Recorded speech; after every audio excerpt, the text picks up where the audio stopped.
sexual preference is definitely girls, and more girls, and females. I prefer girls, usually. I'm actually bisexual, so both. I prefer to be lesbian.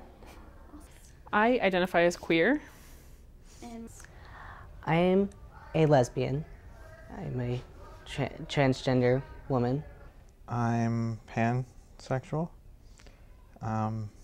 which means that I try to identify to people based on their spirit or their mind instead of their gender.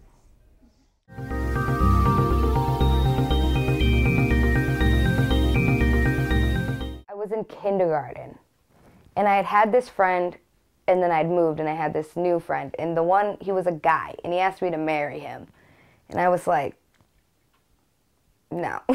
And then I had this girlfriend when I moved, or maybe it was the other way around, I don't know, and we were like 6, and I was like, she's cute. I was 12, actually, and it was pretty early, but there was a friend of mine, and she was different than other friends of mine, and I would look at her and be like, what's going on, you know? When in like 1st or 2nd grade, we did like the Valentine's Day cards thing, and I put mine in like another girl's box, and I like lost recess over it. I think it first kind of dawned on me when I was like 13 or 14 years old, but looking back on it now, I realized that I totally had a crush on like Wednesday Addams when the Addams Family movies were a thing when I was a kid. So yeah, she was my first girl crush. So pretty far back now that I think about it.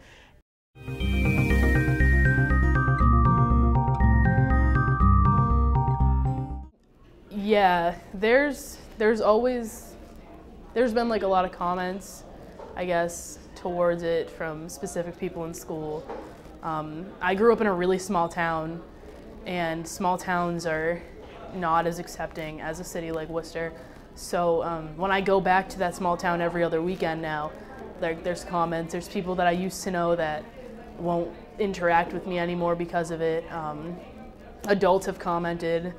I mean, people that I used to have like family gatherings with, or I used to have football games with their kids, like they won't even look at me now.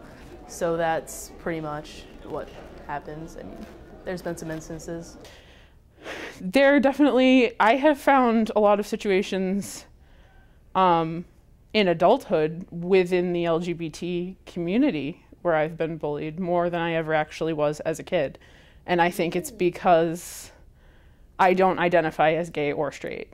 Like, I'm somewhere in between, so therefore there's something wrong with me, apparently. Well, I'm like having issues with these girls at work, and everybody's like, oh, it's probably because you're gay, and I'm like, it's not. Like, and if it is, then that's, like, they're young. They don't care, you know? They're not like old people. It's because they're horrible people. It has nothing to do with who I am, it's who they are. I mean, I was called nicknames, or I was called names in school, and because they were a reference to a specific movie that I wasn't aware of, I didn't even realize it. So somebody could have been saying something behind my back and I wouldn't have known. I was very closed off to peers. And I was like that throughout school.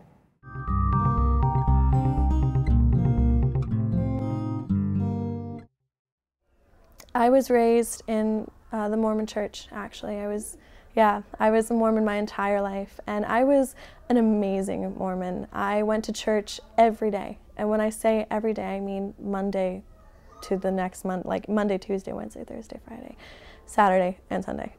Every single day. I had early morning seminary classes. I was Laurel's president. I was known in my church as the beacon of faith and the beacon of, I don't know what what they wanted to call me, but I was very fast in my religion. And the only thing that shook me was with the day that I realized that I can do exactly what I was doing. I could go to church every single day and pray before every meal and before I go to bed, and love God with all of my heart, but because I was doing it with a girlfriend, I would never be allowed.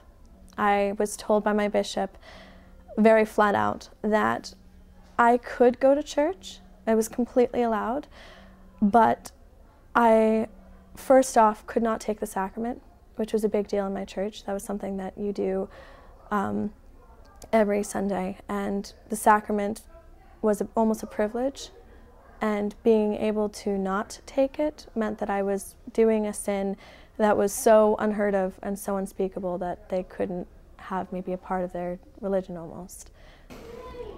Growing up, I was raised going to church every Sunday, and it was a thing like very common in my household.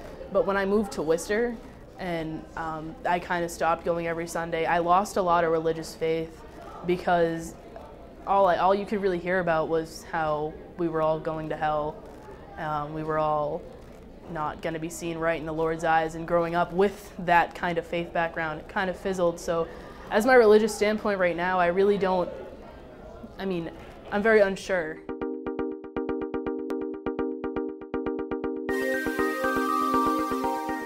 Ask. Most of us are willing to talk. Most of us want to be heard. That's the thing that people don't get. They think that we should be shut down and quieted and shoved into corners and closets, when in reality most of us just want to talk. We have voices and we need to be heard, because this isn't going away.